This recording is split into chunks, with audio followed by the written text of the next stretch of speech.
Depuis son investiture le 20 janvier, Donald Trump enchaîne les menaces envers ses partenaires commerciaux. La dernière en date, taxer les vins et spiritueux européens à hauteur de 200%.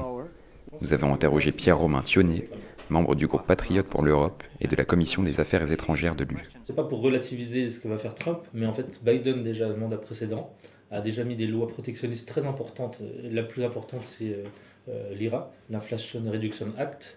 Ça, c'est Biden qui l'a prise et c'est la loi la plus protectionniste de l'administration américaine, bien plus que le premier mandat de Trump. La principale différence entre Biden et Trump, c'est surtout la méthode. Ça va être beaucoup plus cash dans des négociations, voire parfois assez déstabilisant, comme on peut le voir avec certaines provocations sur nos alliés danois, par exemple. L'Europe pourrait donc subir les conséquences de cette décision. Outre-Atlantique, les répercussions pourraient aussi être nombreuses. Quels impacts pourraient subir les Américains ? Qu'en pensent-ils ? Je ne pense pas que les droits de douane soient une bonne chose, parce qu'une partie de la campagne de Trump était basée sur une baisse de l'inflation. Et ces droits de douane vont directement venir augmenter cette inflation. Et ce n'est pas une bonne chose pour les relations internationales.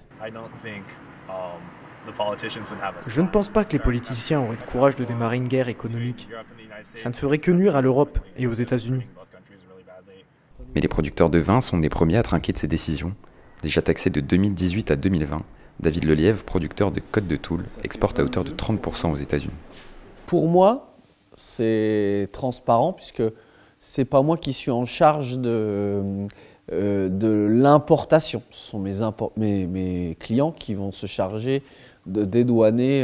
Le risque, c'est de voir baisser nos volumes importés aux États-Unis. Cependant, David ne peut pas négocier avec Goliath et cherche des alternatives pour pérenniser son commerce. On travaille de plus en plus sur des pays européens, l'Irlande, l'Italie. Et donc, je vous parlais d'Estonie et de Finlande. Voilà, on essaye justement de diversifier nos clients. Pour l'instant, Donald Trump n'a proféré que des menaces concernant les vins et spiritueux, mais le résident de la Maison-Blanche pourrait bien ajouter des taxes, en plus de celles sur l'acier et l'aluminium, d'ici la fin de son mandat.